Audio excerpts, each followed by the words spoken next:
Bonjour à toutes et à tous et bienvenue pour cette troisième journée de la YouTuber Golf Cup. On se retrouve au Golf National pour jouer le parcours de l'Aigle. C'est un par 35 de 2891 mètres. On joue en formule match play simple et aujourd'hui, mon adversaire du jour est Thomas de la chaîne French Lefty Golf. Et si vous n'avez toujours pas téléchargé l'application War of Golf, vous y retrouverez un onglet dédié rien que pour vous afin de pouvoir retrouver l'ensemble des vidéos de la YouTuber Golf Cup et ceux classés dans le bon ordre. Vous y retrouverez aussi tout un tas d'astuces, de tests et de défis réalisés par Florent Alès et moi-même et le lien est dans la description. Alors, trou numéro 1, comme d'habitude, je vais vous mettre dans ma tête par rapport à la stratégie de départ. Alors, trou numéro 1, donc nous sommes sur un par 4 de 339 mètres. Aujourd'hui, nous jouons des blancs. La position de drapeau ici est plutôt au fond, donc là, on n'a pas de grand danger. On voit qu'il y a une butte qui ramène sur la partie droite, donc ça, on pourra en tenir compte. On a effectivement un bunker qui est sur la partie gauche, donc il faudra essayer d'opter plutôt pour une trajectoire légèrement en draw, de façon, comme d'habitude, à s'éloigner donc du danger. Et en plus de ça, pouvoir éventuellement s'appuyer sur la butte. En termes de stratégie de départ, le green étant légèrement surélevé, on peut voir donc L et R, ce sont donc la partie left and right, donc je le rappelle, donc la partie gauche et partie droite. On part à froid, donc autant vous dire pour moi ça va être un coup de bois 3, on va essayer d'aller chercher aux alentours des 230 mètres, ça serait bien. Je sais qu'il va me rester aux alentours des 140, 145 mètres, donc ça reste des distances entre fer 9 et fer 8, ce qui est très raisonnable pour un début de partie. Allez, c'est parti, bois 3 au départ. Allez, on ouvre le bal avec le bois 3 sans avoir tapé un coup de golf de la journée. 3 coups d'essai et c'est parti. Un magnifique lâcher de faisan sur la droite pour ma part. J'arrive à passer à droite des buts. J'ai été me mettre sur l'albatros. C'est génial pour commencer. Quant à Lefty, donc driver pour commencer, lui, ça ne le dérange pas. Il nous fait un magnifique fade plein milieu de la piste. Il ne se passe rien. Rien de tel pour se mettre la pression. Bon les loulous, donc là pour le compte de War of Golf, je vais faire, parce que Chris est un petit peu en train de se préparer, je vais faire quelques commentaires et puis je vais vous filmer ça quand ce sera possible. Donc là, pour faire simple, là il a des buts, un drapeau castré là-bas tout au fond. En fait le drapeau est sur un green qui est surélevé, donc il faut avoir le bon yardage et puis dans le rough, en aveugle, en bas là-bas, quasiment sur l'albatros. Aujourd'hui on est sur l'aigle. La distance, je sais pas, à peu près 130 mètres certainement. On va voir. La balle étant enfoncée, je décide de la couper et de m'appuyer sur la partie gauche. Elle part un peu trop haute à mon goût, mais bon, c'est pas grave, elle est là-bas. Bonne gratte. Bon, alors, J'hésite entre deux cannes là. t'hésites. Ouais, je suis à 100 mètres, j'hésite entre un gros 52 ou un petit au-dessus. Qu'est-ce que t'en penses? Ouais, je vais faire. Rencontre, hein. Ouais. Rencontre à monter. Ouais. Lefty opte pour un pitch. Il faut savoir qu'on est en début de journée, ça vole peut-être un peu moins bien, il y a un peu de vent de face. Et même d'un point de vue statistique, il faut savoir que nous sommes davantage courts que longs. Il opte pour la bonne stratégie, il s'appuie sur la partie droite du green avec un joli coup en rythme.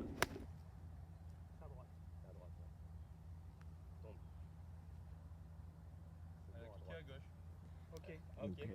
Merci. Donc, peut-être un bout de... Lefty est effectivement à droite, mais regardez le green, en fait c'est une cuvette, donc sa balle a kické un peu but, elle est revenue. Donc tout ce qui est aux alentours du green, normalement on revient dessus. Dans un premier temps, je viens m'imprégner de la distance à effectuer et aussi l'endroit où je vais faire tomber la balle, c'est hyper important. On peut voir que donc j'ai un coup en montée. La balle va forcément rouler davantage puisque l'angle avec lequel la balle va tomber est forcément plus plat du fait que le green est en hauteur. Pour l'exécution de ce coup, je fais très attention à mettre la balle plus en arrière dans le stance et surtout de garder les épaules dans le sens de la pente. Là, je suis on ne peut plus satisfait de ce coup, il est juste exceptionnel pour moi. En début de journée, ça me fait plaisir parce que finalement, ça me permet quand même de rattraper le par. Thomas a ce putt pour birdie, un putt d'environ 5 mètres légèrement en descente. Il la pousse tranquillement, malheureusement il y avait un petit droit de gauche, elle reste un peu courte, c'est pas grave, c'est donné pour par. Merci. Voilà, il termine tranquillement. Donc ce qui nous fait par pour moi, par pour Lefty, nous restons all square. Ok, trou numéro 2, donc 387 mètres, c'est le par 4 le plus long du parcours. La position de drapeau est ici aujourd'hui, on voit qu'il y a des buts à droite à gauche, mais le green est très vaste. Donc il n'y a aucun problème. Il est pendu derrière les petites buttes qui sont ici. Au niveau de la situation du trou, alors c'est un trou, effectivement, il vaudra mieux, quoi qu'il arrive, s'appuyer sur la partie droite. On voit, il y a des buts, donc quoi qu'il arrive, ça pourra nous aider à revenir sur la partie. Le danger, effectivement, étant à gauche, il vaut mieux s'appuyer sur la partie droite, toujours, je le rappelle, pour s'éloigner du danger, et ensuite laisser revenir avec un effet vers la gauche. Au niveau des cannes à jouer, on voit que LR sont à 230 mètres, donc coup de bois 3, encore une fois pour moi, je suis toujours fâché avec le driver. Je m'appuie sur la partie droite avec un bébé draw et on essaie de revenir dans ce sens-là. Allez, c'est parti. Coup de bois 3 au départ, toujours pareil, j'ai pas encore eu le temps de me chauffer, mes contacts sont vraiment irréguliers. Et la balle en plus, là on ne la voit pas, mais prend un énorme kick à droite et va se mettre dans la zone d'ombre, vraiment derrière la butte. Je suis vraiment pas bien. Attends, toi. Alors, qu'est-ce que tu nous joues de beau? Un drive, appuyé partie droite, mais pas la même partie droite. Je vais essayer quoi. La vraie partie droite. Ah, ok. Allez, c'est parti.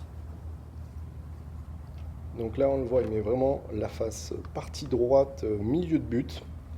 Et ensuite, il va la jouer donc avec un joli petit fade. Je vous laisse apprécier.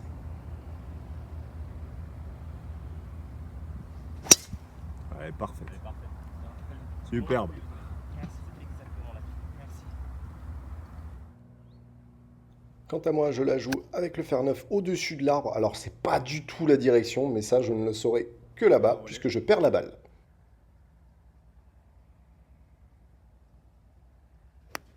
Donc on peut voir un superbe coup de gap wedge de la part de Lefty, appuyé sur la partie droite avec un léger fade. Il va choper un bout de green, mais bon, c'est donné. Il la putt pour essayer de trouver un petit peu la vitesse des greens qui est légèrement plus lente quand même que l'Albatros. Une croix pour moi, le par pour Lefty, ce qui nous fait one up pour lui. Trou numéro 3, par 4 de 256 mètres, donc par 4 assez court, qui pourrait être drivable. Comme je vous l'ai dit, ne changez pas de stratégie par rapport au parcours. Tenez-vous-en à ce que vous savez faire. Jouez les coups que vous savez faire sur le terrain. Ne tentez pas le diable. Alors pour ma marque, je vais rester sur ma stratégie, à savoir le bois 3, même si ça ne paye pas pour le moment, je le conçois. On va essayer de se faire une petite chose. Déjà, regardez la position du drapeau. On peut voir qu'il est plutôt milieu droit, voire un petit peu fond droit. On a de la place pour faire rouler la balle, donc on peut se permettre de se laisser une canne assez courte. On voit qu'il est sur la partie droite, il y a une partie ici qui vient ramener la balle. Donc, ce qu'on peut essayer de faire à ce moment-là, c'est plutôt de se dire, on va éviter d'aller se mettre trop sur cette partie-là. Si on doit rater quelque part, il vaut mieux rater à gauche qu'à droite. Pour la bonne et simple raison que le drapeau étant à droite, ça me laissera encore de la place en arrivant de ce côté-ci. Donc on peut se permettre de rater ici. Donc ce que je vais essayer de faire, c'est que je vais m'aligner, on va dire, milieu droit du fairway, essayer de faire un petit draw pour essayer de la ramener ici ou un petit peu plus court. Mais le fait d'être dans les buts ici ne me gênera pas forcément. On va surtout essayer d'opter pour cette stratégie-là. Donc, un petit shot. Alors, par contre, en termes de stratégie, si le drapeau, je le rappelle, était à cet endroit-là, donc c'est-à-dire à l'entrée du green, ma stratégie n'aurait pas du tout été la même. Soit j'aurais été très offensif pour essayer d'aller me mettre aux alentours du green, ou alors j'aurais opté pour me laisser un quasi plein coup. Moi, mon club le plus court, là c'est aux alentours, ça serait aux alentours des 100 mètres puisqu'on est en montée. Il faudrait à ce moment-là que j'opte pour un petit coup de fer pour me placer dans ces eaux-là. Donc voilà. En termes de stratégie pour le trou numéro 3. Allez, c'est parti, on s'appuie, on a dit milieu droit du fairway avec un draw et on essaie de la positionner par ici. Stratégie offensive pour Thomas. Il drive, alors elle part plus à gauche que prévu et il se retrouve donc dans les buts. Il va lui rester une quarantaine de mètres. Pour ma part, bois 3. Elle part aussi un tout petit peu plus à gauche que ce que je ne voulais, mais bon, du coup je vais avoir à peu près le même coup, mais il n'y a pas de gros danger à gauche en tout cas. Donc là on peut voir que ma balle paraît pas trop mal placée, le problème c'est que j'ai une jolie petite branche qui est juste sous la balle, je ne peux pas la retirer, au risque de la faire malheureusement rouler, et de prendre une pénalité. Je décide de la jouer, j'essaie de l'écraser un peu, elle sort surforte, malheureusement ça va être I Believe I Can Fly, je vais me retrouver vers les bouleaux derrière. À Tom de jouer. Alors, il monte très inter. Le problème de ça, c'est que derrière, le club est très très bas. Il a une bosse, donc il se retrouve à toper la balle, enfin gratter avant de la toper, malheureusement. Donc il est juste là au bord du green. Pour ma part, je suis derrière à côté des bouleaux. Je déteste ce genre de lie puisque mine de rien on a l'impression qu'il y a de l'herbe, mais en dessous c'est très dur. Il y a une obligation de lever la balle, j'ai très peu de place pour l'arrêter. Je décide donc de jouer le sandwich, balle vous voyez plus vers l'arrière dans les pieds et assez franc sur le rebond. Je suis très content, elle tombe à l'entrée du green et va venir se placer juste à côté du trou. Alors vous voyez, on ne s'entend pas du tout avec Lefty, pas du tout. Allez, un joli putt d'un mètre 20, c'est validé pour moi, je suis très content. Tom, quant à lui, a un petit putt de 90 cm pour rester ex aequo. Alors, on est très satisfait de ce chip putt, tous les deux. Donc, par chacun, toujours one up pour lui. Trou numéro 4, c'est un par 3 de 156 mètres. Nous avons 142 mètres à l'entrée du green. Alors, c'est un faux plat. En fait, ça monte. On ne le voit pas forcément, mais ça monte un tout petit peu. Le drapeau aujourd'hui est à cet endroit-là. On voit qu'il y a une bosse qui ramène légèrement sur la partie gauche. Alors l'objectif du coup, ça va être d'essayer de partir et de prendre le milieu du green. On va essayer de la jouer avec un tout petit effet vers la gauche, très léger. On va voir ce qui va se passer. Encore une fois, je le répète, lorsque vous faites vos attaques de green, commencez d'abord par assurer le milieu du green et ensuite essayez de mettre un effet pour aller chercher les drapeaux. Voilà, ça c'est une stratégie qui vous permettra d'éviter les grosses surprises. Là, on va faire attention aussi au niveau du yardage. Il vaut mieux être un petit peu court qu'un petit peu long. Là, au pire, ça monte et là c'est pas bon. Donc, je préfère être un petit peu plus court dans cet axe-là. 156 mètres, ça monte légèrement. On va dire faire 7 et ça ira très bien. Départ avec fer 6. Et là, une magnifique petite soquette de la part de Thomas. Il va aller se mettre sur les départs du trou d'à côté. Pour ma part, je décide de sous-clubber et de la jouer légèrement en draw de façon à gagner quelques mètres. Alors il faut le savoir, d'un point de vue stratégique, ça vous évitera d'être long, mais au moins derrière, vous aurez la possibilité d'avoir un club et demi de plus. Enfin, en gros, ça va vous faire gagner un petit peu. Un chip très complexe puisqu'il doit la faire voler, puis ensuite la laisser rouler. On peut voir que c'est magnifiquement exécuté. Superbe chip de la part de Lefty. Ok. Alors pour ma part, ma balle est tombée un tout petit peu short, mais elle était pleine ligne, donc c'est très bien. Comme je vous l'ai dit, essayer de reprendre surtout les contacts en début de partie, c'est hyper important pour ensuite pouvoir réaccélérer et monter crescendo en rythmique. Ça c'est très important. Alors donc du coup, on a un putt, on a une dizaine de mètres, je suis juste sur le bord, mais on va prendre le 2 putts et ça ira très bien.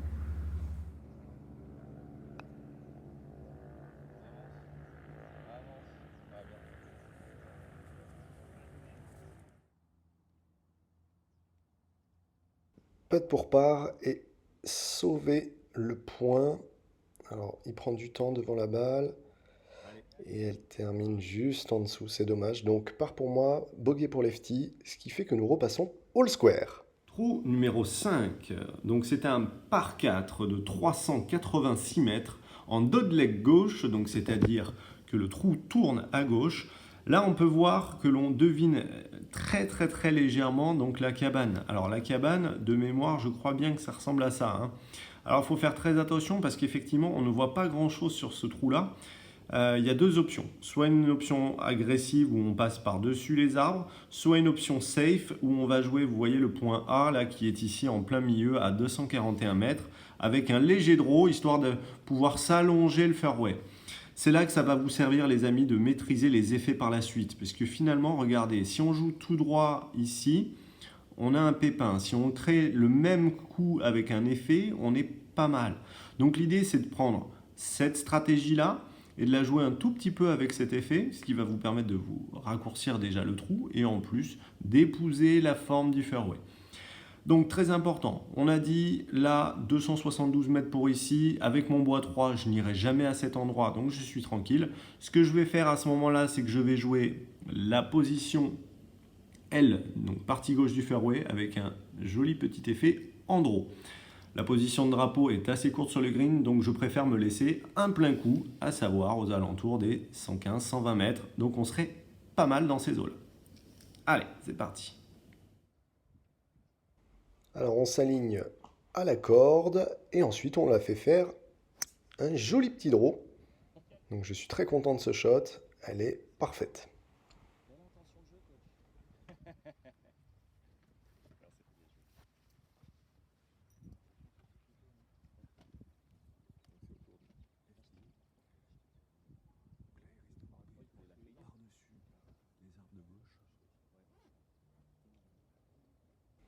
Tom, quant à lui, donc là, prend une ligne très agressive. Je vous ai montré juste l'endroit où il souhaite passer. Donc vous voyez, il coupe par-dessus les arbres.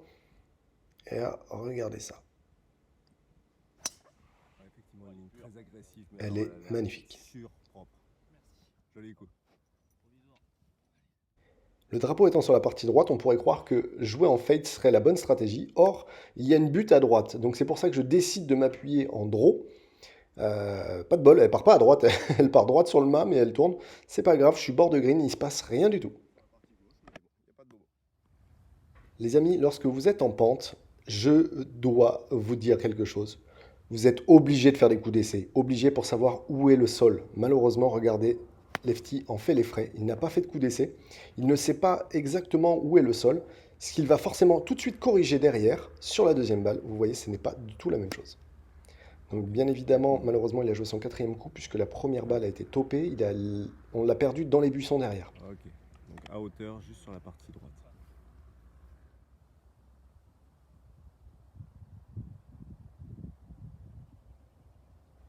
J'ai 2 putts pour être tranquille pour le par. Je décide donc de ne pas prendre de risques. J'ai la balle qui a légèrement jumpé au départ, ce qui fait qu'elle reste courte. Lefty a ce putt pour boguer, pour me mettre éventuellement la pression sur le putt. Malheureusement, elle passe juste au bord. Reste un bon putt puisqu'elle a dépassé légèrement le trou. Il décide de me la donner, donc ce qui fait que je passe one up. Numéro 6, c'est un par 3 de 175 mètres. Aujourd'hui, la position de drapeau, elle est ici. Alors le green, comme l'a dit Flo, c'est l'Everest. Hein. Ça monte énorme. Donc ce qu'il faut surtout éviter, c'est là, quoi qu'il arrive. Ce qu'il faut surtout éviter, c'est là aussi, parce qu'une sortie de bunker avec un dévers de cette taille, les balles peuvent prendre beaucoup de spin. Donc on ne sait jamais si le green roule, ça peut redescendre. Il vaut mieux se laisser un putt en montée, quitte à ce qu'il soit un petit peu long sur la partie basse du green. Alors, on a le drapeau qui est ici, partie droite du green. Le danger est à droite, donc il vaut mieux une attaque de green avec un fade. Donc une balle qui arrive de par la partie gauche et qui revient vers la droite, pour un droitier encore une fois. Alors, qui dit fade dit 160 mètres. On est ici, on a dit qu'on va opter à ce moment-là pour une situation, un coup aux alentours des 164, 165 mètres. On a vent qui pousse aujourd'hui, donc ça va faire 7 pour moi, appuyer sur la partie gauche avec un bébé fade pour revenir. Allez, c'est parti. Donc là, on a légèrement de l'air qui pousse, je décide de la jouer avec le fer 7. Elle est légèrement coupée, mais ce n'est pas trop grave, il vaut mieux rester court sur ce trou pour se laisser un peu en montée. Bon là, un poil trop courte. Thomas, quant à lui, prend un fer 6. Il la joue très pure, avec un léger cut. Elle n'a pas bougé quasiment, elle est restée. Donc, par contre, lui, il a hauteur, mais toujours sur la partie basse. Donc, putt pour le birdie, 11 mètres en montée, mais là, ça monte énorme. La preuve, regardez bien, je la vois partir, je dis, mais jamais de la vie. Heureusement qu'elle ne m'est pas revenue dans les pieds. Thomas fait exactement la même chose, on reste court, et finalement, on a tous eu le même putt derrière. Donc moi j'ai 2,50 m pour arriver à sauver le par. Elle part nickel, je suis très content de ce putt 2,50 m pour valider. Thomas quant à lui a ce putt aussi pour valider le par. Et il va passer juste au-dessus. Donc je prends le trou avec par et lui bogey. Donc là je passe 2 up. Lefty donc a un peu chargé son putt, ce qui fait que la balle n'a pas pris suffisamment de pente, pardon, je vais y arriver. Il a un peu changé la pente, donc du coup là ça n'a pas pris de putt. Voilà, merci beaucoup. Merci la dyslexie. Vous comprendrez un petit peu la petite fatigue du 3e jour. Trou numéro 7. On arrive sur un par 5 de 494 mètres. La position de drapeau, vous la voyez, elle est de ce côté-ci. On peut voir qu'il y a de la pente qui va ramener la balle vers la gauche. On va pouvoir maintenant décortiquer un petit peu le trou. On a le hors-limite tout le long à gauche, donc tout ce qui est à gauche du crayon, on oublie. Ce qui veut dire que l'on doit d'abord s'éloigner du danger, comme je le répète à chaque fois, ne pas jouer dans le sens du danger, mais s'éloigner du danger pour en revenir. Donc ça veut dire plutôt dans cet axe-là, partie droite du fairway. En termes de distance, vous voyez, il y a 230 mètres pour ce buisson. Moi, je vais plutôt essayer d'opter pour prendre ici. Je vais prendre un petit peu de risque, mais il y a un peu de vent de face, donc il y a de fortes chances que je puisse rester un petit peu court. Je vais la jouer dans cet axe-là avec un joli draw pour me placer vers le point L et R. En deuxième coup, on voit que derrière, le green est ici, pas de souci. On a dit il y a une position qui est plutôt au fond. Je peux me permettre, vous voyez, il y a de la place devant là pour faire rouler la balle, donc je peux me permettre à ce moment-là de me laisser du dosage. Donc je peux arriver dans ces eaux-là. Donc si j'arrive par ici et par là, ça me laissera un coup de fer pour aller me placer. Je ne prends toujours pas le risque d'aller attaquer le green, ça n'a aucun intérêt. Regardez, le hors-limit est très très proche. Et au-delà de ça, en plus quand on joue droit vers un green, on se rapproche, si on est droit, tout de suite du hors-limit, ce qui est très dangereux. Je ne vais pas prendre le risque de m'aligner par la droite pour la jouer vers la gauche. Là, il y a les buissons. Donc, ce genre de coup, il vaut mieux jouer court pour ensuite aller chercher le green. Allez, c'est parti. Bois 3, coup de fer et une attaque de green. Alors on a un léger vent de face sur ce trou. Je m'appuie donc sur la partie droite du fairway. Je la laisse prendre, elle part quasiment toute droite, elle prend juste un peu l'air et reste un peu sur la partie droite. C'est pour ça qu'elle n'a pas énormément avancé. Et en plus de ça, elle est tombée dans la butte. Thomas, quant à lui, donc met un joli drive. Cette fois-ci de l'autre côté, malheureusement pour lui, il va y avoir aussi un joli kick à gauche, ce qui va le rapprocher du hors-limit, mais il est toujours en jeu. Pour mon deuxième coup, un joli coup de fer 4, légèrement coupé. Il n'y a rien à droite, donc il n'y a pas de bobo, elle est posée par là-bas. Il me restera un coup de sandwich. Thomas, quant à lui, là cette fois-ci, fait un refus. La balle part très à droite. Il va aller se mettre derrière un buisson vraiment pas très très bien placé. Mais connaissant la qualité de petit jeu, regardez, donc là il met un coup de 50, un coup de gap, c'est un 52 pardon de mémoire. C'est un coup de 52, face ouverte. Il va se trouver juste devant le green. Il a un tout petit peu accroché les branches. Sinon, c'était un bout de green. Donc 83 mètres pour le drapeau. Je ne la joue pas. La balle va rester scotchée littéralement à l'entrée du green. C'est pas grave. Putt pour birdie.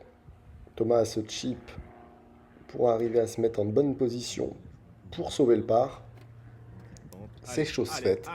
Allez, fais le job. Un joli petit chip. Ok. Alors, le putt pour birdie de 11 mètres. J'ai été court sur le trou précédent. Pas question de rester short. Vraiment pas short. Chris, son truc préféré, c'est se mettre à jamais donner, mais rentrer le second, histoire d'avoir la classe pour dire les gars, en fait, je vous donne un petit espoir, mais non. C'est ça. Je suis plus confiant sur les potes de 2,50 m que de 20 cm. Exactement.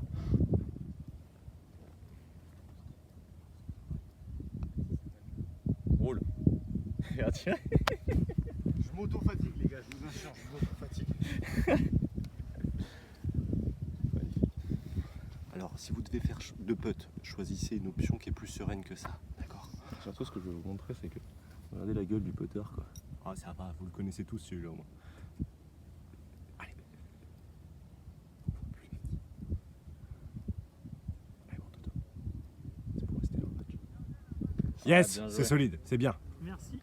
Avec un magnifique sauvetage, Lefty sauve le par, ce qui nous fait par. Je reste 2 up. Trou numéro 8, un par 4 de 358 mètres. On peut voir que le drapeau est au fond à gauche et qu'il y a une cuvette ici. Alors, du coup, ça veut dire simplement qu'il nous faut un coup franc. On va éviter le dosage, puisqu'il ne faut pas trop se tromper sur le yardage. On voit que ça file derrière, court devant, ça bloque, et derrière ici, ça ne va pas. Donc on va essayer de s'appuyer sur la partie droite avec un bébé draw. Ça sera l'objectif, mais avec un coup franc, donc pas de dosage. Donc, si on part de ce constat, on peut voir que L et R, c'est 230 mètres. Il vaut mieux essayer de se laisser, donc effectivement, voilà, un coup de 250 pour être bien. Ouais, 240, il faudrait que je joue à peu près. 240, on a vent d'eau, et là, le fairway, il est jaune. Mais quand je vous dis jaune, c'est jaune canari comme ça. Alors, on va essayer de mettre un coup de fer au départ, en s'appuyant sur le point R, et essayer de la laisser revenir sur la partie gauche. Sur ce trou, il y a de fortes chances que le par suffise, donc je décide de mettre un coup de fer 2. On va appuyer légèrement sur la partie droite. Le fairway est très très sec, donc on va essayer de la jouer propre avec un bébé draw. Elle reste sur la partie droite, elle prend quasiment pas d'effet. Par contre, comme je le pensais, elle rebondit et elle se met à rouler. Thomas, quant à lui, n'a pas le choix. c'est agressif. Il nous refait son joli lâcher de faisan sur la partie droite. Alors ce que l'on ne voit pas d'ici, c'est qu'il va réussir à se placer sur le départ du trou numéro 11 de mémoire. Il est très très bien placé. Bon, je fais juste ici. Oh, elle est un peu longue, je crois. Ah là là, c'est un super shot en tout cas que Lefty nous a fait. Alors c'était compliqué, mais il va falloir que je vous le montre quand même de l'endroit où il était. Donc Lefty, en fait, c'est pas compliqué. Toto, il s'est mis sur le départ du trou d'après. Les gars, Voilà. je cherche de l'herbe pour ma main, je me mets sur le départ qui est bijou. Point Bah barre. voilà, c'est tout. Regardez, je vais pas taper là. Bah non, aucun intérêt, c'est grillé. Je suis juste là en bas, j'ai un fer neuf dans les mains, j'ai 135 mètres pour le drapeau. Et les branches, en fait, si vous les voyez pas, pour vous donner une idée, elles sont là. Donc je vais être un petit peu gêné, je pense, à la fin du swing par les branches. On va quand même la jouer franco. Donc comme prévu, je m'aligne partie droite et j'essaie de la jouer avec un léger draw.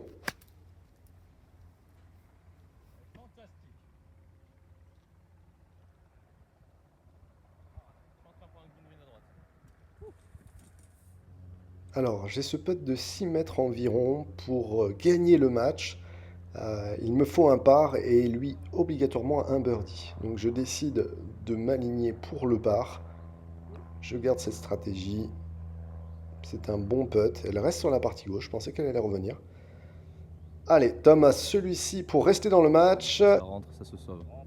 Oh, purée, elle est sortie à peine trop à droite. Allez, donnez. Donné. Fair play. Bien joué, boy. Allez. Un point pour la team Babat. Les amis, regardez ça. 6,5 à 7,5. On est en train de remonter. Flo a fait le taf. J'ai fait le taf. Allez, la team Babat. Numéro 9, un par 4 de 340 mètres, donc très très short. On peut voir que la position de drapeau, vous voyez, elle est ici. Donc là, hein, pas d'autre choix, faut se laisser un coup dans ce axe-là. Pour avoir un petit coup tranquille, on voit que là, il ne faut pas essayer de l'arriver en le volant parce que ça va être très très compliqué. Là, il faut arriver en roulant, il faut se laisser une toute petite canne. Donc là, il faut mettre un bon gros scud, comme on dit. En termes d'axe, vous voyez, donc on a les buissons ici, on voit que la partie droite en fait est dans ce sens-là. Si on se laisse aux alentours des 45 mètres, il faut jouer partie droite, donc la partie R. Alors en termes d'axe, vous voyez, il y a l'arbre un peu marron, on va jouer un petit peu à droite. Et on va essayer de la secouer un peu, quoi. En termes de distance, 230, vous voyez, donc il faut être aux alentours des 250. C'est encore une fois jaune, donc ça va rouler. Et on va laisser faire. Allez, c'est parti, coup de bois 3. Et on déchausse. Du monde était derrière nous, donc là on a décidé de faire les mises en jeu et de jouer le trou, on va dire, un peu à la va-vite. Objectif là cette fois-ci, juste se faire plaisir. Gros drive, c'est parti pour Lefty.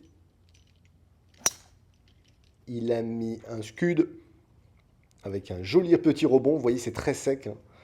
Mais regardez, 298 mètres, pratiquement 300 mètres.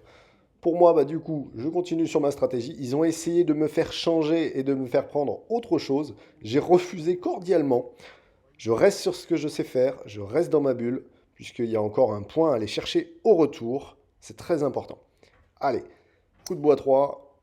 Parfaite. Je l'aligne un tout petit peu plus à droite. Elle reste parfaite. Un méga rebond aussi vers l'avant. J'ai mis un parpaing. Regardez, la balle de Lefty est juste devant moi.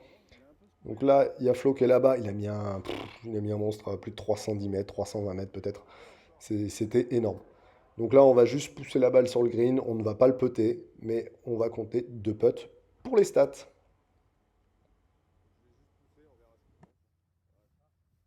Et n'oubliez pas que pour aller voir le retour, il faut aller sur la chaîne de French Lefty Golf.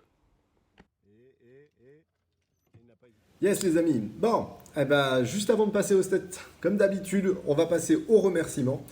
Donc dans un premier temps, je vais remercier le Golf National pour leur accueil, Wild pour les polos, et ensuite je vais remercier aussi mes partenaires de jeu. Alors les partenaires de jeu, aujourd'hui j'avais Flo, j'avais Ma et j'avais Lefty avec moi.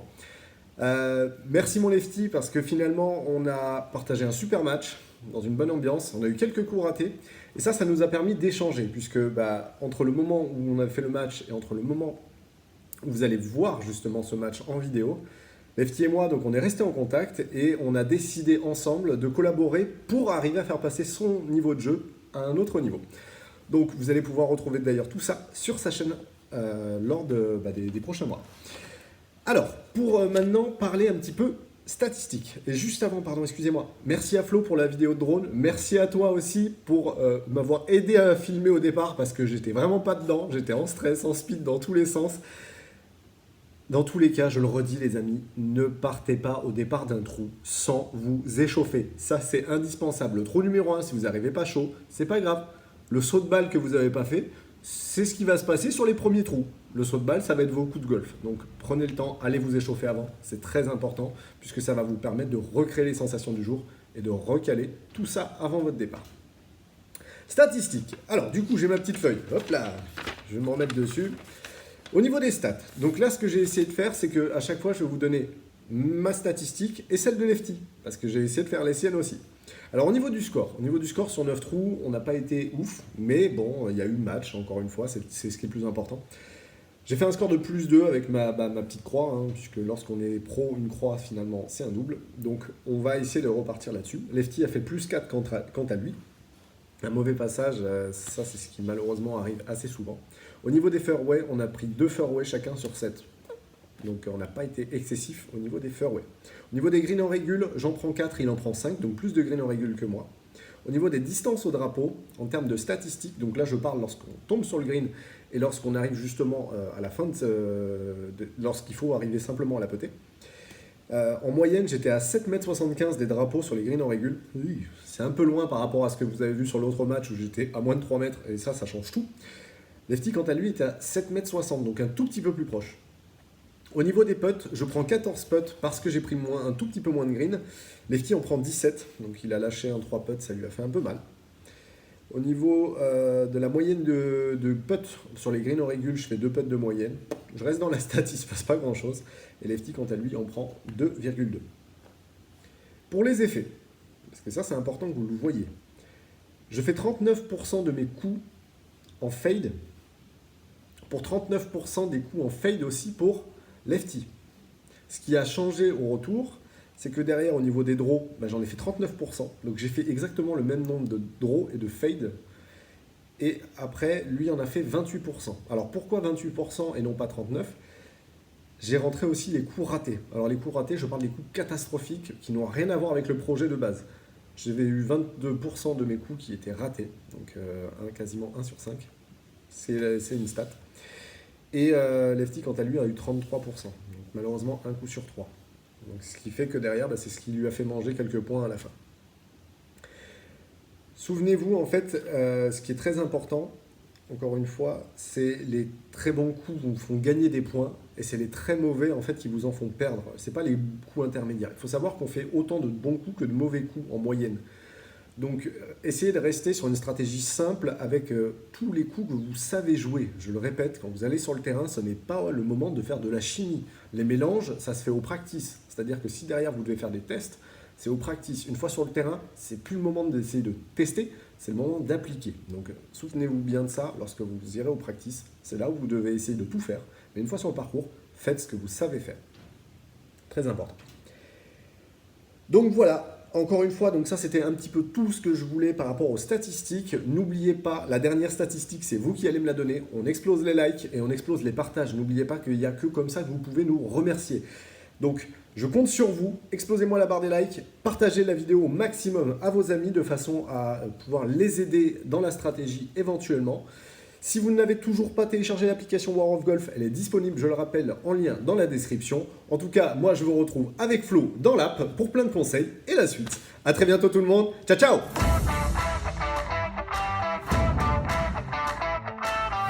Preview.